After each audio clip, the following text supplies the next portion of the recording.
everybody. Welcome to Muscle Maven Radio. I am your Muscle Maven, Ashley Van Houten. Thank you so much for joining me. I hope that your January is going well so far. I hope that you're not too frozen or stuck in the house or any combination of miserable things that can happen in January. I hope you're thriving and having a good time.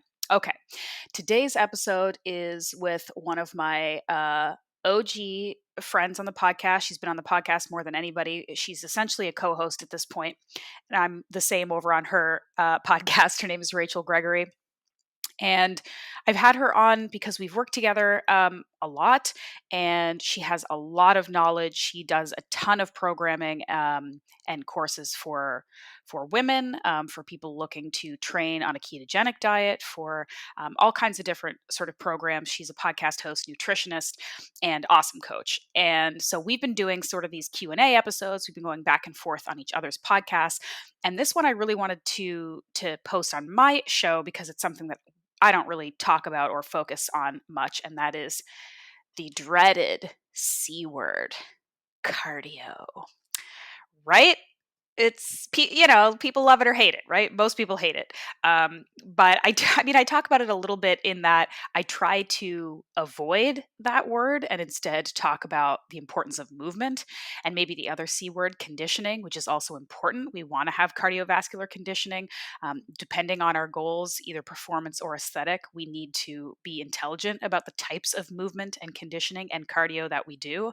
But I think just the general conversation of want to be skinny, do cardio on a treadmill all day long, that's totally played out. A lot of people still do it, unfortunately. But we're trying to change that. And we're trying to just sort of have a pragmatic, practical, unemotional, not clickbait type of conversation around cardio. So I'm really excited that we got to do this. And I'm posting this now because Rachel and I are also in the process right now, in the midst of working on a really, really big project for you. And I'm going to just kind of tease it a little bit. It's a program, it's a course that we're working on together around hypertrophy for women. But, combining our, how old are we now? I mean, decades of experience together with muscle building, with strength building, with body composition work, coaching for ourselves, for other people, and just having this kind of be the common refrain that comes back over and over again is I want to build muscle, but I want to look good. I want to lose fat, but I don't want to just focus on being skinny. And there is still a lot of misconceptions around how that works for women, how it's different, how it's maybe not so different from how men do it. So we're working on this really, really next level intensive program that is going to be involved. It's going to be very, it's going to be a lot of work for us and for the people who take it, but it's going to be useful and good. And we're super pumped about it. I don't have a date yet. We're looking at sometime in the first quarter of 2021. If this is something that's interesting to you and you even just want to know a bit more, send me a message on Instagram, or you can send me an email through my website and I will add you to the sort of VIP first look list so that you can get access to it, because the first intake of this program is going to be limited. It's not just anybody can take it. We're going to have a limited group. So if you're interested, let me know, reach out to me, however, and I'll make sure that you're the first to know when it is available. But I kind of just wanted to put that bug in your ear that I'm very excited about it because we just want to create programs and communities and opportunities for people to really learn, so that it's not just we're throwing you a PDF and telling you to figure it out for yourself. We're not trying to stick to these old tropes of you can do anything in 21 days if you diet hard enough. We really want this to be sustainable. We want it to be useful. We want it to be functional for people so that they can be confident, they can be strong, they can really see results. And that's what we're trying to do. And it takes a lot of work. So that's why it's not ready yet. But it will be ready soon. And I'm really excited about it. And I'm excited about this episode. I think it's entertaining and useful, and it'll help us debunk some myths around the dreaded C word. So I hope you enjoy this episode with the awesome Rachel Gregory. All right. We're back. We're back again. Back again. 80th time. We just need to like create our own podcast, the two of us, at some point, because we might as well. I mean, there's not enough podcasts out there. There's only a few. So why not create another one? Right. Agreed. Yeah. I mean, once I feel like I'm still getting my podcast like down and you're like just killing yours. So I appreciate that. But I mean, I feel like we're all just kind of, figuring it out and trying to keep going from week to week. But yeah, I think, sorry. No, I was just say, how long again have you been podcasting for? I started hosting Paleo Magazine, I want to say 2017. So like I've been doing it 17, 18, 19, 20, like 4 years, and probably really only the last 6 months by myself. But yeah, I've learned a lot, but I think one of the reasons why there's so many podcasts out there and why they keep going, even if they maybe aren't super successful, aren't making a ton of money, is because there's so much value in the person doing it, right? Like, there's a low barrier to entry for a lot of people, but also it's like, if I can just keep this going because I get access to so many smart people and I get to have these amazing conversations. And then if it just helps a couple people, that's great. I mean, at a certain point, it's a lot of work. And if you're not getting any return, that's a problem. But I think that people just keep doing it because it is such a cool medium and it's such a valuable resource for not only the people who get to listen, but the people who get to do it too. So yeah, I agree. That's why we're still here. Yeah, it's a lot of work, but it's like so rewarding in the sense that, and just recently over the last few weeks, I've had a lot of people reach out saying that like they listen to the podcast like on, their walks and it's like their go-to. And I'm like, that's exactly like, I love that. And they're like just saying that they're learning so much, which is obviously what we want. Right. So yep, that's cool. Pretty awesome. Awesome. So we're talking about everyone's favorite topic today, the topic that everyone just loves. Yeah. Cardio. Yeah. Barf. Yeah. I feel like it's one of those things that just like, it's like we have to like kind of understand it to really be able to implement it properly. And when I say properly, I mean like not overdo it or underdo it. I feel like there's just such like a happy medium. I mean, and this is with anything, right? Like dieting. In the last episode, we talked about building muscle, but it's like people can go, and I always talk about this, like the two ends of the extreme where you're like not doing anything and then you're just doing like way too much. And I think just with anything else, like finding a balance for you and your overall really stress load, I think is one of the biggest things that a lot of people don't, think about when they think about implementing cardio or how much cardio they're doing. It's like, that is a stress on your body if you're doing tons of it. And if you're doing tons of HIIT training and stuff like that, which we're going to get into. But yeah.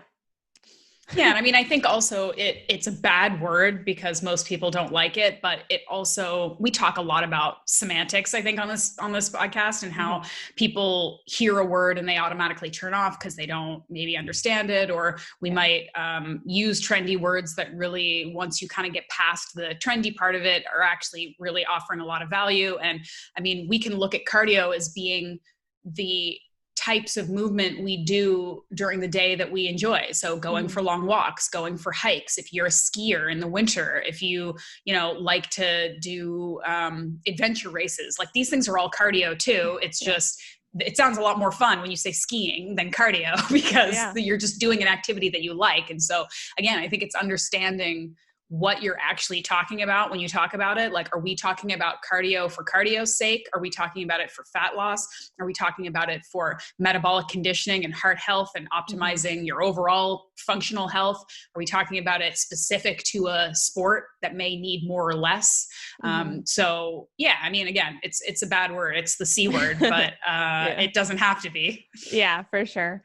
So do you want to jump into the questions? Yeah, let's do it. All right. We got 5 questions here. So I'll just read off the first one. So the first one is, this is one that I got. I listened to your Cardio Confusion podcast and wondering, once you meet your goals, what do you suggest next? You really can't keep increasing because, as you said, you're going to burn out. Do you take a break? Do you switch goals? How long of a break before you go type A gung-ho again? That's a big question, isn't it? I mean, and that, I think the question applies not just to cardio specifically, but to any goal, and especially any physical goal. It's like, how do you know when you've reached your goal? How do you maintain that? How do you move on to the next thing? How do you cycle? Like there's, that's like a deeply complex, I think, an individual question, but I mean, we can try to work through it. Yeah. I mean, it says, what do you suggest next once you meet your goal? So I would say, like, if you do meet your goal, then the next step would be, I mean, depending on you, but set a new goal, right? And depending on like what, and I think with this question, I probably should ask for a little bit more background context in the terms of what exactly the goal was. Cause if the goal is, implementing cardio for, fat loss, is the goal implementing cardio for, you're trying to do a triathlon or, a marathon or something like that. Like we talk about the different, applications. And that's what I was talking about in the Cardio Confusion podcast. When she asked this, I was talking about how like especially with myself, like having a type A personality and wanting to just go all the time. And, not realizing that there is a point where you, like we said, you have kind of this stress bucket and it can overflow if you're not careful, and adding more and more kind of cardio and stress, especially in the form of HIIT training, cannot be super advantageous if you are already stressed in all other areas of your life. But when it comes to, this, she said, do you switch goals? I would say, yeah. I mean, it just depends like what you're trying to get out of it. Like, are you training for something? For me specifically, like I love having a specific goal for certain things. But I don't think, everybody's different. You don't necessarily have to have a goal for your body composition or for, anything, right? You don't have to, but personally for me, if I don't have a specific goal, then it's hard for me to like, get up every day. And for example, if I'm implementing cardio, like go, walk on the incline treadmill for 20 minutes to get my cardio. And if my goal is, if I'm in like a deep fat loss phase or something like that, like if I didn't have a goal of, a photo shoot or something like that, then I would be like, why the hell am I doing this? Like, what does it matter? Right. So yeah. I think there's also a conversation there around like goal setting and achieving. And there's sort of like a story arc there, like there is with any story, where it's like the first part is the getting to the goal. The second part is this maintenance phase, because presumably whatever it is might last more than 5 minutes. So how do you stay there if your goal is like fat loss or a certain strength level or something? Mm-hmm. And then there's also a side on the end, which is either coming out of a super restrictive hardcore training period, or how to transition into a next goal. So there's sort of 3 distinct parts there for most people. And I think part of one of those questions is like, how do you, once you've achieved a goal, how do you kind of stay there? Like, how does your training change from something that may be more regimented and strict to get to the goal? And then once you're there, how do you stay there? And so if we're talking about something like fat loss, there are kind of distinct stages there, right? Because maintenance activity and eating is probably going to look different than what you had to eat and do to get there, right? And I think generally speaking, as long as the goal that you reached isn't incredibly unsustainable and unnatural for you, maintenance tends to be a little bit easier than the work to get it, right? So I think that that's something that, again, working with a coach is very important, and understanding your baseline, your like metabolic rate and your baseline calories that you need and how that's going to change as you lose fat and build muscle and things like that. But coming up with a sort of sustainable maintenance plan is just as important, if not more so, than the plan to get you there, right? Because like you said, anybody can kind of follow something super strict and super intense for a short period of time because they see this amazing light at the end of the tunnel. But then when you get there and you're like lost, you're like, well, shit, now what do I do? Because I'm not going to keep crazy dieting or whatever. I'm here now. So now what do I do? And that's a really significant thing that I think a lot of people don't always pay as much attention to, because the focus is so much on getting there and then not so much on how do you stay or how do you live there, Yeah. Yeah. And then also realizing like what fits with your lifestyle. Like if you, and this is why I don't, and if we're talking about fat loss here, if I don't like, incorporating cardio until it's absolutely necessary, like it's kind of the last thing, especially, if you're in a fat loss phase or whatever it may be, like that's the last thing, because your body adapts to cardio, right? I talked about this all in that podcast, Cardio Confusion, which I'll link in the show notes, or, but it's like, once you get there, right, and say you're doing, tons and tons of cardio to reach your goal, you don't want to, like, if you're maintaining, you have to pull that back, right? Unless you are someone who enjoys, doing tons and tons of cardio. But that's kind of like the last piece of the puzzle, because if you just start with that, right, if you kind of get into your deficit just using cardio alone, then you're going to adapt to that. You're going to have to just do more and more and more every single week to continue seeing the result that you want. And then once you get to that result, it's like, oh crap, I just have to keep doing this cardio to maintain. Whereas if you look at all the other factors, and we talked all about this in the last one about building muscle, and that's super important. So anyway, we have a question that's related to that, so I won't get too far into that now. But you talk a lot about different like cutting phases and like sort of bulking phases that you've been through, but I don't know if we've really talked too much about any maintenance work that you've done, because it seems like you said, you love to have goals, and so you're always either like, all right, I'm trying to gain more muscle, or I'm trying to lean out for something or whatever. Yeah. But have you gone through any like sort of periods where you are focusing solely on maintaining what you have, and how has that looked for you? Yeah, so that's actually what I went through, I guess, last year. So I had my initial kind of transformation through the summer of 2019, and I had my first photo shoot in August 2019. And then after the photo shoot, really the goal, it was getting into the fall, getting into the holiday season. So my goal was really just like, I want to maintain where I'm at. Obviously, after the photo shoot, I didn't maintain the exact leanness that I was at with the photo shoot. And that's what a lot of people have to realize too. You talk about this all the time, like getting super, super lean and, being something that you can sustain is, especially for a photo shoot or depends how lean you get. But for me, like I wasn't super, super lean. Like it wasn't like stage ready lean or anything like that, but it was pretty lean.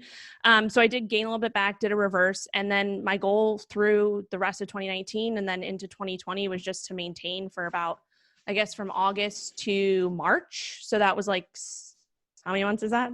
6 months? 5 months? August, like September, October, November, December, January, February, March. Oh, 8 months. 8 months. Yeah. Wow. Can't do math. So I maintained for about 8 months, pretty much where I was at. And then I had the goal of the cruise to get a little bit leaner. And during that maintenance, during that maintenance phase, my goal was to just, maintain and work on kind of building a little bit more muscle. And I did, my lifts did increase in the gym, but not to the degree that they are right now when I'm in a building phase. So anyway, I went through that period to maintain, and then I, cut again for the cruise that didn't happen. And looking back on it, I probably wasn't ready to go into another fat loss phase. Like I probably should have just maintained and then gone into a building phase from there, but I had set another goal. But I think that's all just part of the process, part of learning, like, along the way. And that's why I personally like having these different, stages and going through them myself, because when I take clients through them, it's a lot easier for me to relate to what they're going through. And I just like that experimentation and like seeing what I can do.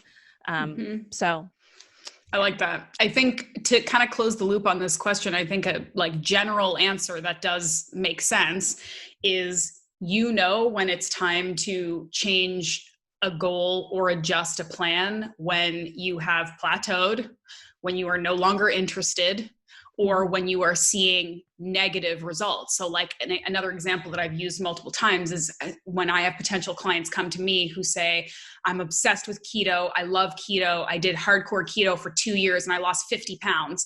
And now my hormones are messed up and I've plateaued and I'm kind of gaining weight back again and I'm miserable and I'm unhappy. What do I do? It's like, probably not keto anymore. Probably, right? Like, yeah. So you'll start to, and part of knowing when that time comes is tracking, paying close attention to what you're doing. And that doesn't mean obsessively tracking everything you do, but it means if you're doing physical stuff in the gym and you're tracking it and paying attention, are you noticing plateaus? Are you noticing that you're not interested or passionate about the work that you're doing anymore? Do you notice that maybe your strength numbers are going down?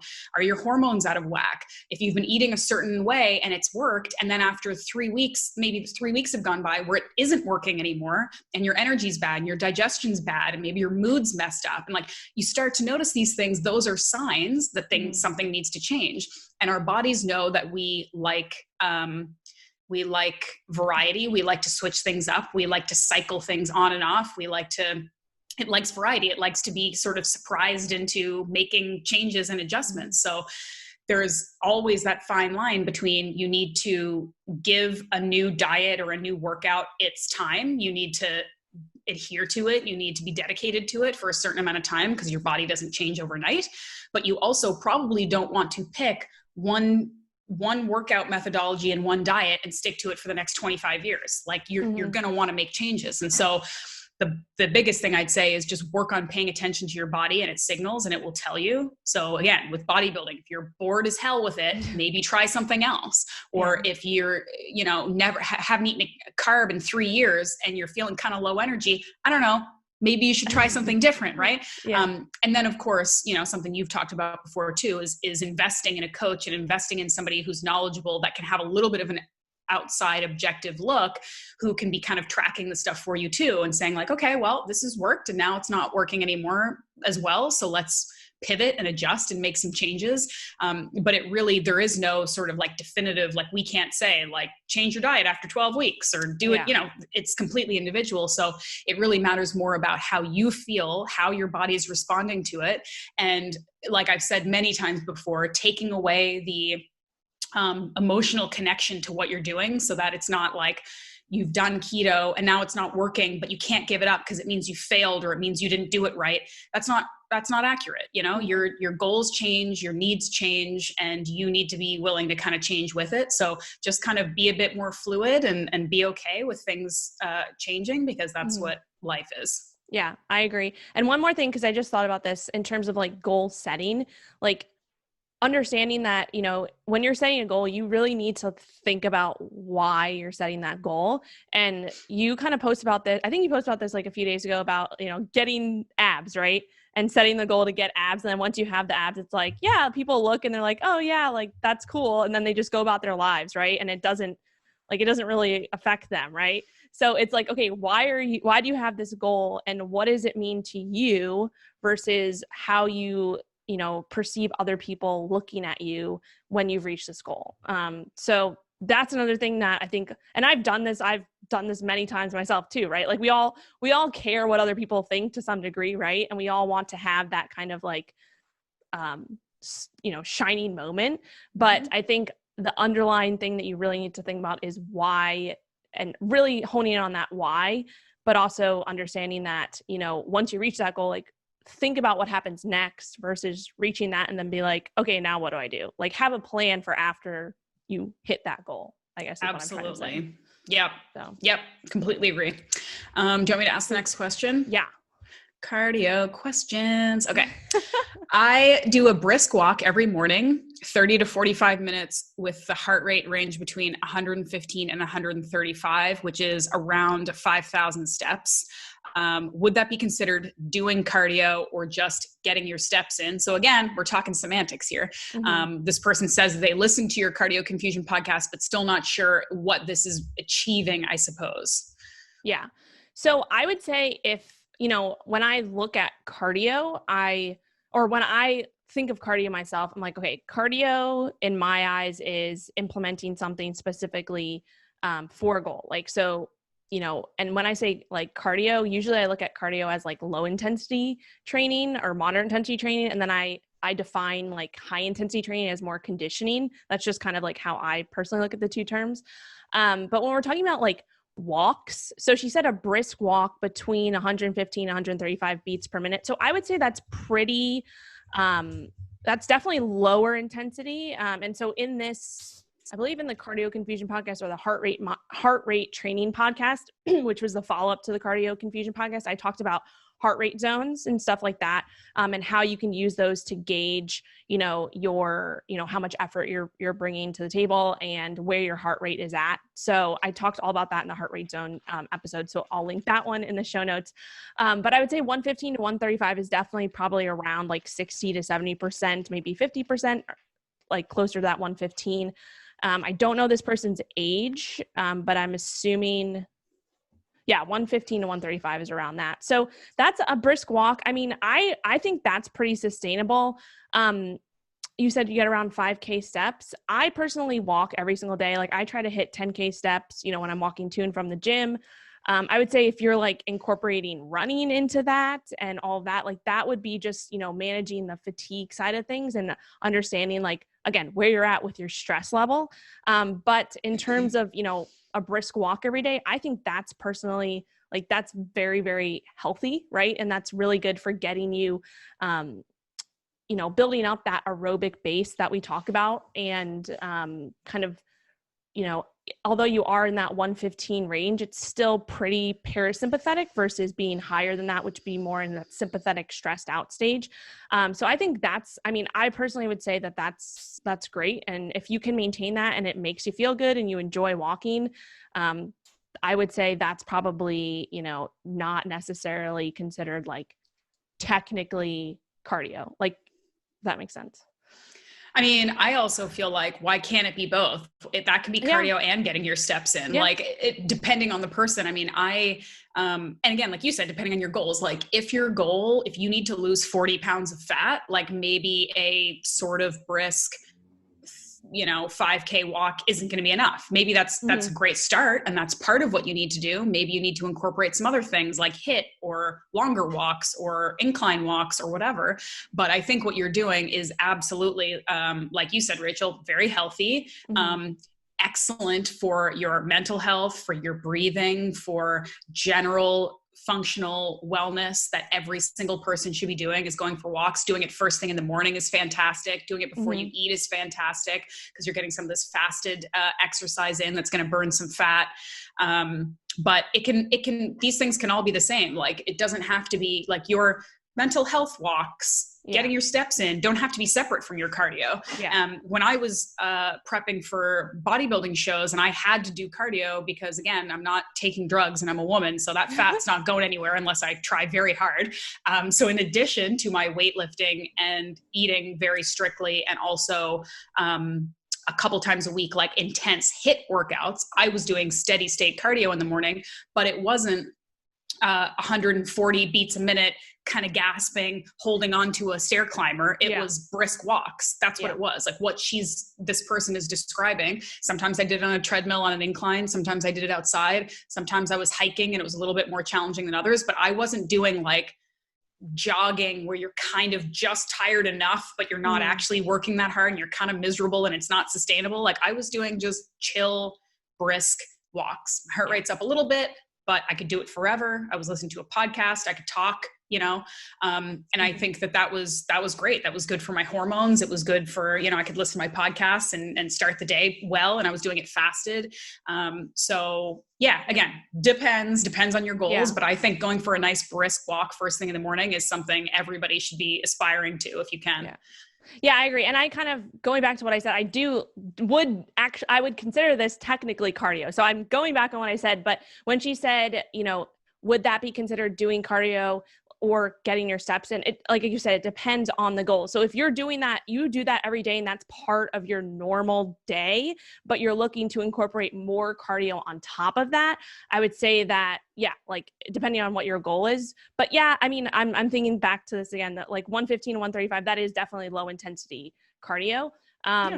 So yeah, I would consider that, but again, just depends what your goal is. If you have a specific goal that, you know, if you've been doing this brisk walk for months on end and nothing's changing and you have like your nutrition dialed in, you have everything dialed in and you're looking to reach a specific goal, then probably have to implement something else on top of that, in that regard. So sorry if I made that confusing. No, that's okay. I have puppy brain right now.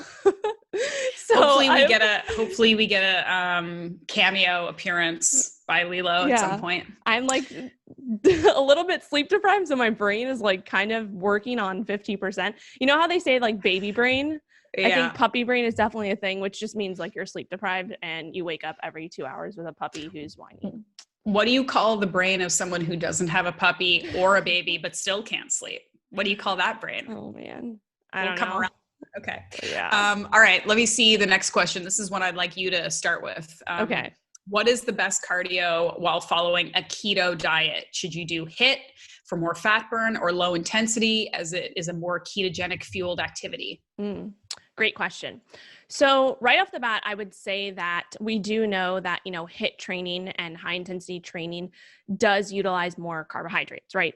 So if you are looking to do HIIT training, you know, again, it all depends on what your goals are, but I would say that especially if you're newer to keto, like if you're not fat adapted yet and you're just getting into keto, then I would personally say, take a break on the HIIT for a little bit, because we know we go through that adaptation phase, especially removing the carbohydrates. So personally, I would say that LIST is probably like technically considered a more ketogenic fueled activity, as you said, because it is utilizing more fat as fuel versus HIIT will utilize more carbohydrates as fuel. But then once you do get adapted and you want to incorporate more HIIT training, I think that again just comes down to your overall stress bucket. Like, I think that depending on your diet, like diet is important, but I think when we're implementing HIIT, stress is the biggest thing that we need to be paying attention to.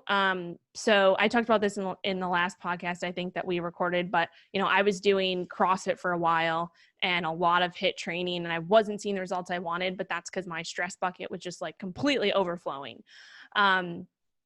So that's one thing. But then another thing is some people say, if you're looking to get into a state of ketosis, and say you are, coming off of like a vacation or whatever it is, and you really like your goal is to get back into ketosis for a specific reason, then implementing HIIT could be a potential way to deplete your glycogen stores faster than if you were to, just go about the next few days and not incorporate any type of, high intensity training. So that's one side of things. But again, I think it just comes back to it always depends what your goal is, and what you're trying to achieve in that sense. Does that make sense? Yeah. I mean, I think the only thing I would really add is just that like low intensity, I think generally speaking is good for everyone across the board all the time. So it's something that we should all be getting our heads around. There are a lot of like fire breather type A people out there who are like, look, I don't have an hour to go for a walk, so I'm going to spend that hour doing a Metcon and then 500 burpees and then read a book or something. Like, I don't know. This like low intensity movement, this NEAT, this non-exercise activity, like that stuff is crucial for everyone, old people, young people, high level athletes, everybody. It's good for you. And it matters what you do outside of the half hour or hour that you dedicate to working out every day. So if you can kind of think of low intensity as more just stuff you're doing in your life, right? Like I don't consider my morning walk my workout. I consider it as important as my workout. But that's not necessarily, going to be added up as part of my, cardio, I guess. Yeah. So that's one thing is I'd say keto or not, like we should all, again, be trying to find more time in our day to have a walking chat with our friends, to take a work call while we're moving around, to listen to our podcast while we're walking outside. Like I can't stress that enough. And then the other thing on the other end of it is I would say for HIIT, whether you're keto or not, if you are incorporating HIIT is quality over quantity, right? Like you don't, just because you can, or just because you feel like it, you probably shouldn't be doing HIIT every day. For the exact reason that you said, because it's super high stress exercise that is going to eventually provide diminishing returns and maybe cause more problems than it's fixing if you're doing HIIT every day. And a lot of people who maybe think they're doing HIIT are actually doing that like worst thing where it's sort of in the middle. It's like not actually high intensity, but it's not low intensity either. So it's literally just stressing you for like no reason. You're not even getting like the real adaptations and fat burning that you'd get from HIIT. You're just kind of stressing yourself out and tiring yourself out. So with HIIT, it's really less is more. It's intensity and focus. It's doing something that you can do for really short, really intense bursts of time with the proper recovery built into it. Again, like if you think you're doing 45-minute HIIT workouts, you're not. No one's doing that. If you can do a 5 to 7 to maybe 10-minute HIIT thing that has alternating time, like rest and stuff. Okay, great. But I'll do HIIT for 5 to 7 minutes. And if I'm busting my ass, that's absolutely enough. So that's the only thing I would add is just like, pay attention to what you're doing. And if you are going to do HIIT, do it, sparingly and put everything into it. And it's definitely like intensity over time. Yeah, for sure. And then also with like keto too, we know that, keto is so different for so many people, right? Keto is, being in a state of ketosis. And for some people, they can, incorporate a bolus of carbs right before their workout and be back in ketosis a few hours later. So I think, again, it just comes back to what you're doing and experimenting specifically for yourself, right? So you can still be following a keto diet, incorporate carbs around your workout, so a targeted keto approach, and still have the benefits of getting back into ketosis if that's the goal. And so I think it just comes down to, experimenting and trying different things and seeing what makes you feel best, right? So if you feel like absolute crap after you do a HIIT workout and you've been, you're pretty low carb and keto, then that's probably a sign that it's probably not a good idea to continue doing that. Your body will tell you how it feels. And so if you can pay attention as much as possible to those signals, especially the recovery signals, I think that's super important. And yeah, so cool. That's all I gotta say. Sweet. For that. Awesome. Okay. Do you want me to ask the next one? Yeah. I just lost track of, I did a Q&A yesterday with my Keto for Women program. Like I do a live every Tuesday evening. And I was like, again, it was puppy brain. And my vision was like going, and I totally skipped over like 2 questions. And someone asked me after live, she's like, is my question going to be answered next week? Because it wasn't answered this week. And I was like, oh, crap. Stop blaming Lilo. Gee.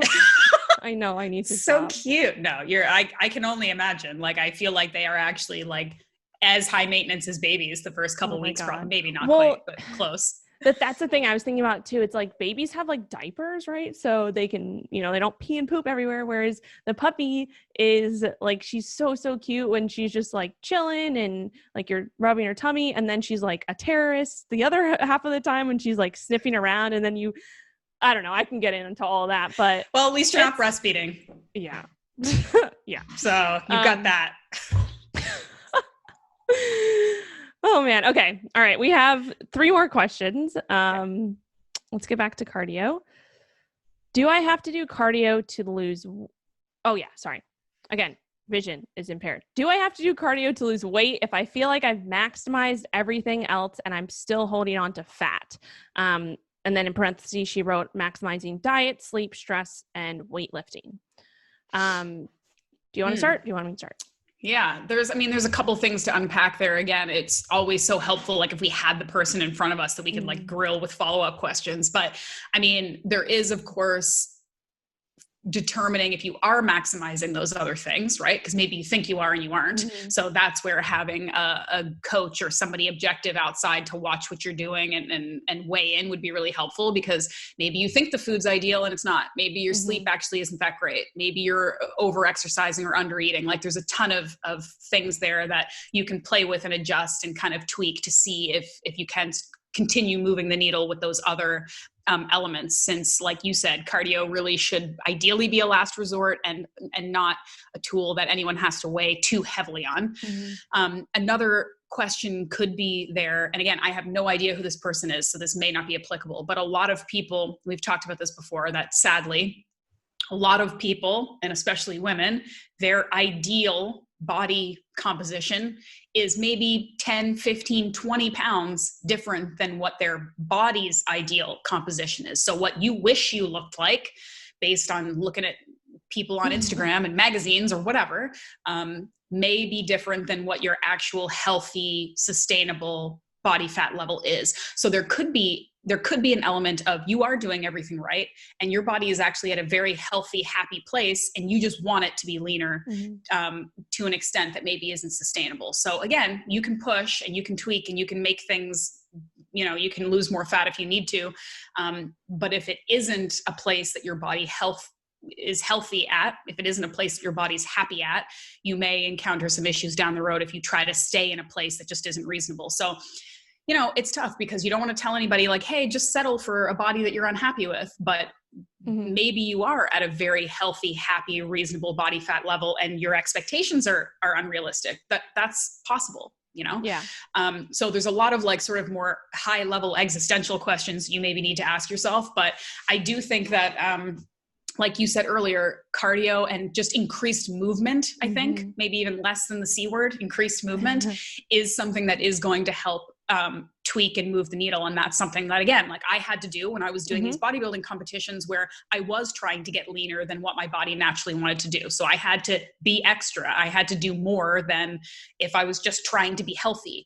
And cardio was that. And again, I wasn't like kind of busting my ass with like 20K jogs every day or anything, but I was walking a lot more than I would have otherwise. I was dedicating more time to daily movement because I was just at that point trying to burn more calories than I was eating. So, I mean, I guess a short answer is maybe if you have literally exhausted everything else and you're still holding on to body fat that you don't like, cardio is probably going to help. But it's deciding like, do you actually need to lose more fat? And did you actually do everything else you could before? Because it seems like this person is saying cardio is the last resort I don't really want to do if I don't have to. So those are the questions you want to ask yourself before you kind of move forward with that.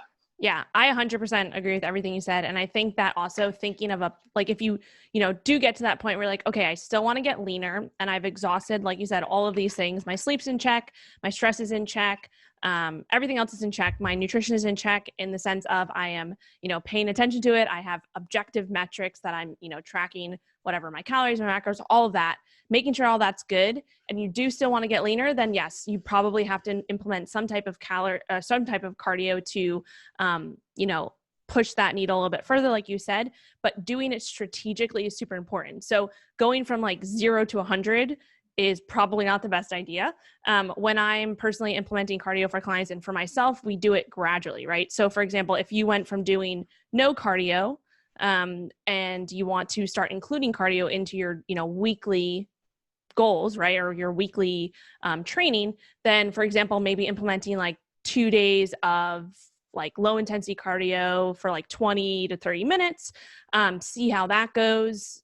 Again, keeping everything else in check. And then maybe the next week you do 2 days of, say the first week was 2 days of 20 minutes. Second week is 2 days of 25 minutes. Maybe the third week is 2 days of 30 minutes. And then you maybe switch to 3 days of 20 minutes, right? So you're gradually increasing it rather than going from like 0 to like 5 days of cardio. So that's what I would say, just because we do know, like I said, our bodies adapt, right, very easily to cardio. And we want to use it super strategically as that tool if it's being used for fat loss. Because, if you go, for example, run a mile this week, and the amount of calories, say you burned 100 calories running a mile this week. This is just an arbitrary number. Then you go to run that same mile next week or the week after, maybe you burn 90 calories, right? And then it continues to decrease because you become more efficient at it, right? So when we're talking about cardio for fat loss, you definitely don't want to be efficient, because the more efficient you get, the less calorie burn occurs. And so you're doing the goal that you're doing this for actually becomes less, right? Versus if you are doing cardio to train for a sport like a marathon, it's the opposite. You want to become more efficient because you want to become faster and you want to use less energy when you're doing that. So yeah, that's kind of my take on that. But I think you hit on it.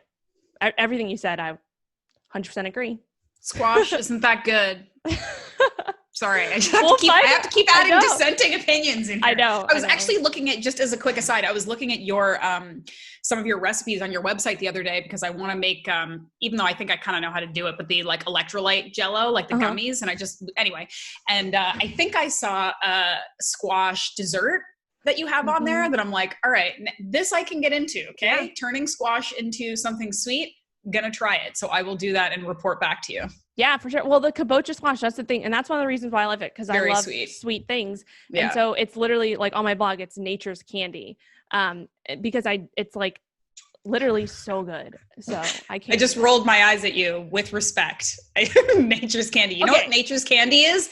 Maple syrup, honey, I thought you were going to say chocolate. Which go well on, that too, which go well on squash. So, okay, yes, we've found a place to agree. All right.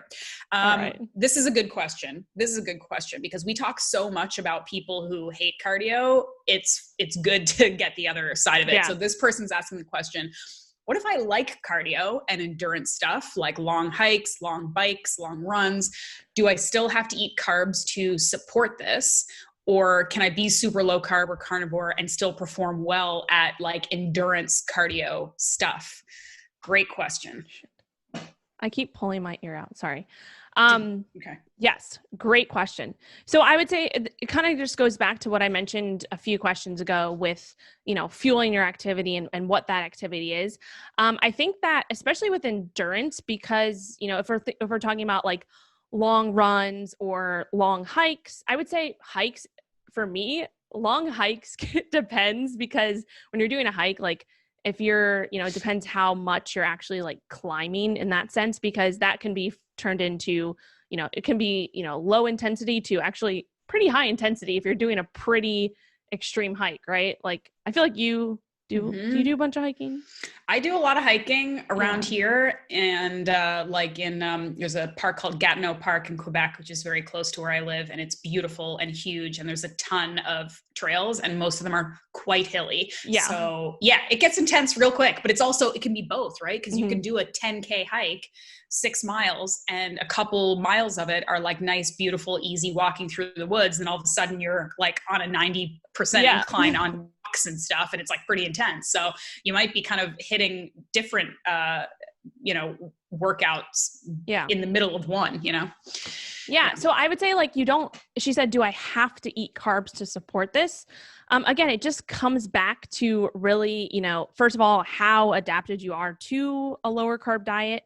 And then also, again, what your activity is like. So if it's, super, if it's just a light jog or a light run or whatever, or light bike ride or whatever it is, and you feel like you have good energy and you're feeling good and you're not having any carbs, then go with it, right? If you feel like you can't get through that bike ride and you're just completely drained, again, this is, in the context of you're already adapted, right? We want to talk about that. We want to make sure that we mention that, because in the first few weeks of keto adaptation, you're definitely going to have, a little bit lower energy, especially during workouts. That's just kind of how that transition works. One tip with that would be just making sure your electrolytes are on point. Cause that's one thing that I see a lot. It's like, I have this crappy energy during my training. And once we start incorporate, they're like, I think I need to, add carbs back in. But then when we, maybe incorporate more electrolytes into the mix, it starts to, you're like, oh, I have more energy now. And it's not necessarily the carbohydrates, but it's your electrolyte imbalance. So that's just one side note. But yeah, I think this kind of just goes back to what I mentioned before with the other question. Like it just really just depends how you're feeling during that, and paying attention to how you're feeling during that activity. And then also afterwards, how you're recovering. And then just experimenting, right? And trying things out and seeing, what, maybe if you did implement a little bit of carbs, before your long hike, or you brought, something with you that allowed you to, get a little bit more energy during that hike, just try different things out. I think that's the biggest takeaway, is like, everybody's so different. And if you don't try something, you're never going to know like what's helping or what's not. So, yeah. Yeah. And I mean, I think probably like, again, considering if you're fat adapted and you're healthy, I think that like a general answer is no, you don't have to. We don't have to eat carbs. We've talked about this. It's very helpful and useful in a lot of cases. And why wouldn't you, when it is an easier, more effective way to fuel yourself, I think is another conversation, because a lot of this is like, okay, can you train to be a bodybuilder and never eat carbs? Can you do an ultra marathon and being carnivore and all this stuff? And it's like, yeah, maybe, but if it's way harder, why not? Like why do you want to do it with zero carbs is the other question. And maybe there's a valid reason, and maybe you want to, and that's fine. But so often we're like trying to it's like we're trying to make it harder for ourselves sometimes.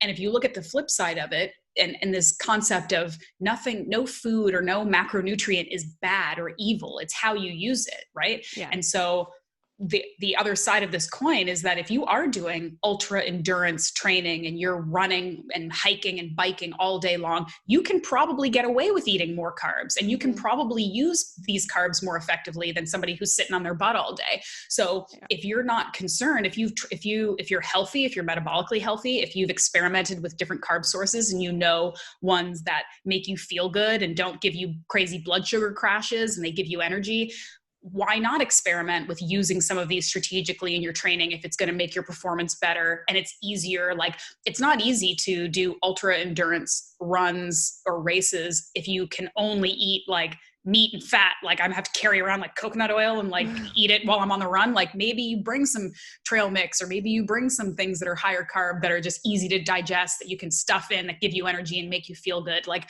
I think it's important to have these kind of nuanced conversations, because a lot of people talk about this idea that no, we do not need carbs. That doesn't mean that they're evil and you should never have them. Mm-hmm. Maybe you just, like you said, experiment and figure out which ones work and when they work. And maybe some training you do it totally fat and protein and you don't need carbs. And then maybe on competition day, when you need that extra burst of energy and your body's going to use it properly. So, just kind of doing that kind of work and experimentation with yourself. Like, I know when I'm doing like, if I was going to do like a powerlifting competition, or if I'm going to train jujitsu, or if I'm going to do a 20K hike, like I could probably get through it with 0 carbs because I'm fat adapted, but I would eat carbs because I want the energy and I want to eat carbs around crazy intense workouts. So I figure out the ones that work for me that I like, and I'll eat them. So anyway. Yeah. And exactly. And I think also just the opposite side of things as well is like having that, lower carb kind of foundation is definitely, I personally think definitely beneficial with endurance training as well, because if you can rely more on fat as fuel during those periods of time when your body is using more fat for fuel versus, if you're not fat adapted, if your body's not used to using fat as fuel, it's going to be a lot harder to kind of do that, right? And you're going to be so reliant on glucose and sugar. So that's where it's kind of like, okay, yes, have that base and build up that base of fat adaptation so your body understands how to use fat as fuel, and then incorporate carbs strategically to, increase that performance, right? So I think that's like what you said, super important. And then it's also, just looking at the spectrums of like the way that I look at carbs is like the leaner you are, the more active you are, probably the more carbs you can quote unquote get away with incorporating. And the more sedentary and more, overweight you are, probably the less carbs that you would implement, right? So you just look at it like, again, not as like a emotional or judgmental thing, but the more body fat you have, the more fuel you're carrying around with you. Exactly. So you just don't need extra stuff. And if your goal is to get rid of some of that extra fuel on your body, you probably aren't going to achieve that by constantly putting more fuel in, because it's going to use those carbs before it uses the fat and the energy that it has in your, that you already have in your body. So it's just sort of like a practical thing. Like, you've got some extra fuel, use that first before you kind of get the exogenous stuff. But then also realize too that fat in itself, it doesn't mean that you can just, chug down coconut oil and chug down, lots of butter and stuff like that. It still has, fat is still fuel, right? External fat is still fuel. So we still have to keep that kind of energy balance into in the grand scheme of things. And that's, I think, where keto has gone wrong for a lot of people, in the sense of they're like, I follow a keto diet, but I'm not losing any weight. And that's one of the things that personally I've seen with a lot of clients, is like not paying attention to that side of things. Anyway, that's kind of another topic. But. Well, because it's a marketing thing too. It's like, instead of focusing on what you can't eat, which is carbs, it's focusing on what you can eat, which is fat, which translates to people saying, you can eat all the fat you want. You can just eat all the fat. And, to a certain extent, that's good, because it's helping us get over our misguided fears around dietary fat and how eating fat makes you fat and fat is bad for you and it'll clog your arteries. But at the same time, it has taught a generation of people that you can, like you said, just cover everything in cheese and butter and you'll magically lose weight, which doesn't work for most people. So again, nuance, context. All right. Last question, last cardio question, which I literally just threw in because I thought it would be funny. What is your favorite, and maybe then least favorite, forms of cardio? Am I answering this first? Yeah, you're answering it. Okay. So it's like hard for me to say this. So when we're talking about cardio, is it, we're talking about like, are we saying like, it doesn't matter what form of cardio, like list, HIIT, whatever? Yeah, all of it. Like, what do you, maybe you talk about, like what your favorite, like low intensity, what your favorite high intensity. So I would say my favorite And when I say favorite low intensity, it's probably just like walking on an incline treadmill if I'm doing it for fat loss purposes. But if I'm doing it just for like overall general health purposes, it would just be like walking outside and like, you know, a brisk walk, and just, you know, enjoying that, or doing like a bike ride outside. Although my bike got stolen last year, so I haven't done an outside bike ride in a long time, but I did used to do triathlons in college. So that is something I do enjoy, like cycling outside. And hiking. I haven't done a bunch of hikes lately, but hiking I would say too. So that would be my favorite, like low intensity. And then also rowing. Rowing is fun. I have like a love-hate relationship with rowing. It's like, I love it, but it's also like really hard for me. Very hard. Yeah. And that's something too, like before I got into CrossFit, I never rowed before. And I was like, oh, like rowing looks pretty easy. Like this is fine. And I'm like, oh my God, this is the hardest thing ever. Yeah, it sucks. Would you ever compete in triathlons again? Like even just sort of for fun, but like in actual competitions? I thought about it. I probably would do like a sprint, which is just like the shortest distance. Usually sprints are like a quarter to half mile swim, a like 13 to 50 mile bike, and then a 5K run. Those are always just fun. So I might do that. I did, you know, always have the goal of completing a half Ironman. I don't know if I ever told you this, but in college I got compartment syndrome, exertional compartment syndrome in my lower legs. I don't think you did. Shit. Yeah. It was so I was training for a half Ironman my junior year of college, and I overtrained, right? This was when my nutrition really wasn't in check that great. And then also I was just like type A personality, more is better, keep going. And so I ended up developing exertional compartment syndrome, which basically your like the muscles around your legs swell, the fascia doesn't stretch. So you get swelling, it can cause nerve compression. So I actually had to get a bilateral fasciotomy in my lower legs, where they basically cut through they cut through the fascia to release the pressure. So that I kind of, you know, was always like, oh, I'm going to do a half Ironman to, you know, because I want to. I was training for it and I didn't get to do it. So it was kind of like I got, you know, whatever. So anyway. Do you have any pictures of that? Do you have any pictures of gory pictures? I do. I have scars too, like on my legs, but I do have a picture when I first got out of surgery. It's like my calf was literally as big as my thigh. And it's like really gross. But anyway, we don't have to talk about this too much. But sorry, what were you going to say? Okay, first of all, I want to see the gross pictures. Second of all, I think that maybe, I mean, like in another episode, maybe in the future, we'll see if people give us some feedback about this episode, because that's something that, along with like DOMs and like things that can happen when you push too hard, I think could be an interesting episode to talk about, because I've heard of that before, but I don't think I know anybody who's had it, whatever. Like it would be an interesting story to tell. So like that might be something to. Yeah, for sure. Because it is something like I was, you know, it was on runs. I thought I was just like cramping or getting, you know, I started to get drop foot, where you can't dorsiflex your ankle. And I was like, oh, it's just shin splints. And I just kept running through it until it got to a point where I was like, no, like this isn't right. So yeah. And I did my undergrad in athletic training. So like I was literally studying this exact thing, and I wasn't paying attention to it myself. And that's like, you know, they say, what's that saying? Like you're your own, you know, worst critic or enemy or whatever that is.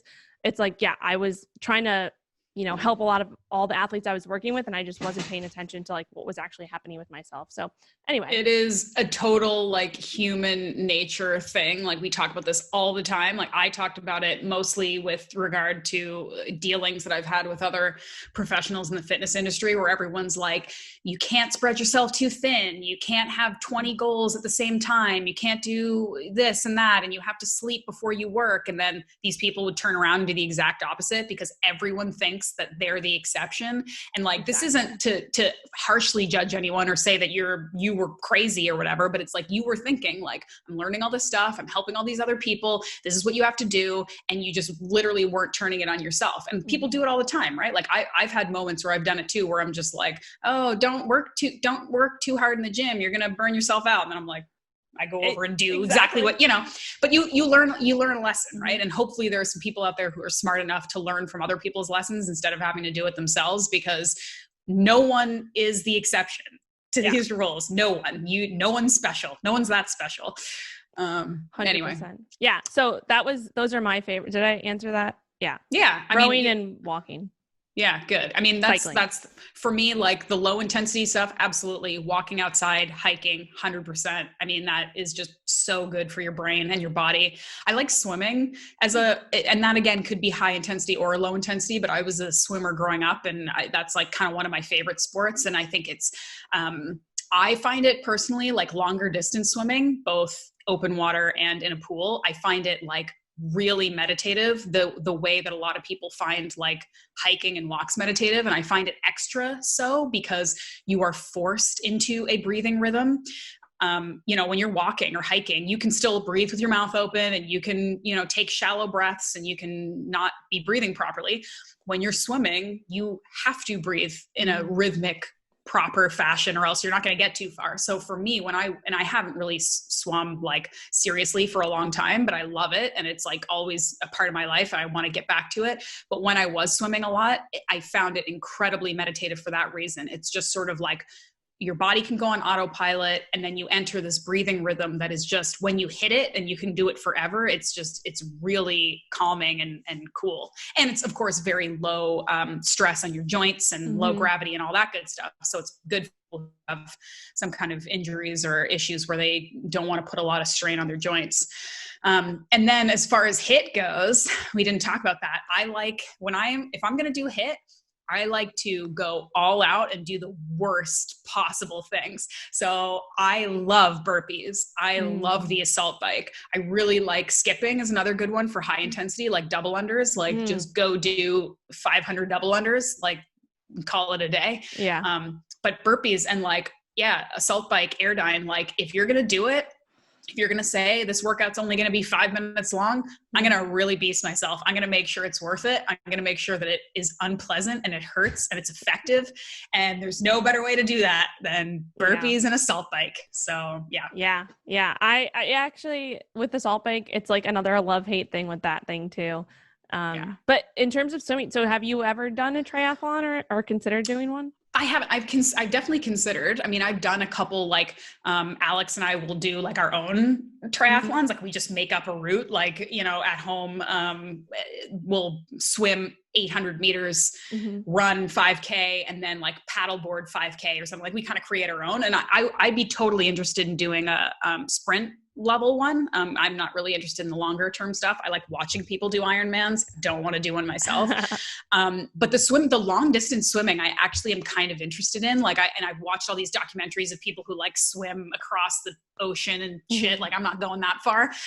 But I do like the sort of 1, 2, 3K kind of swims, like open water stuff. Like I think that is actually really fun. So I'd be interested in like exploring some different options. So swimming was like my least favorite part of the 3. So like just thinking about, we could totally do like a relay, which would be so fun. I've always wanted to do a relay where you have, someone swims, someone bikes, and someone runs, and it's like so what fun. Would you do, bike or run? I'd probably bike. Okay. All right. So we got to find a good runner then. Yeah. Okay. All right. That's our next goal for that could be our goal. Yeah. Yeah. Until the next time we get together for a podcast, we got to find somebody who's willing to do the shittiest part of the triathlon. Yeah. Yeah. All right. On that note, this has been Cardio Talks with Ashley and Rachel. Love it. We'll have more, maybe not cardio, but we'll definitely have more talks. And we have the next topic is nutrition. So that's stay a tuned big for that. Bucket of chicken. All right. Yeah. All right. See you next time. All right. Bye. All right, that's a wrap for Cardio Chats with Ashley and Rachel. I hope you enjoyed it. If you have any maybe follow-up questions, any comments, anything you think we missed around the cardio conversation, let us know. Send me a message on Instagram at The Muscle Maven. Maybe you can leave a comment on the post. I post little IG clips of the episodes every Tuesday when the episode goes live. It's also on YouTube, by the way. So I don't know where you guys listen to podcasts anymore. I can't keep track with all this stuff, but I am on Apple Podcasts. I'm on Spotify. I'm on YouTube. All of the episodes, the full video, so you can watch us chat, is on YouTube. And I will link that. But you can just search Muscle Maven Radio and you'll find me. So thank you, as always, for listening. Please download, subscribe, share, leave a review, give me some feedback. I need it in order to live. Okay, that's how this works. Thank you for sponsoring the podcast, Ancestral Supplements. You guys are the best. Use the code MUSCLE10 for a discount. Get your grass-fed desiccated organ supplements if you're not exactly on board with eating liver yet, which, of course, is my first recommendation. But if you can't do that, if you haven't bought the book yet, maybe you're a little freaked out, go get some beef liver, get some beef organs, maybe try some collagen, try some beef tallow. They make a significant difference in my health. I know I take them every time I travel, anytime I go anywhere, and I'm not actually eating the real thing. It's a supplement, but it's a real food. And that's kind of how I like to live my life. I'm not trying to do all this crazy, like live till you're 180 biohacking. I'll just take it all and see what sticks. I want to actually put things in my body that are real and useful and are going to help me. And Ancestral Supplements is one of those companies. So check them out. Ancestral Supplements. The link is in my bio and also in the show notes. The code is MUSCLE10. You guys are awesome. Thank you for being here, and I'll see you next week.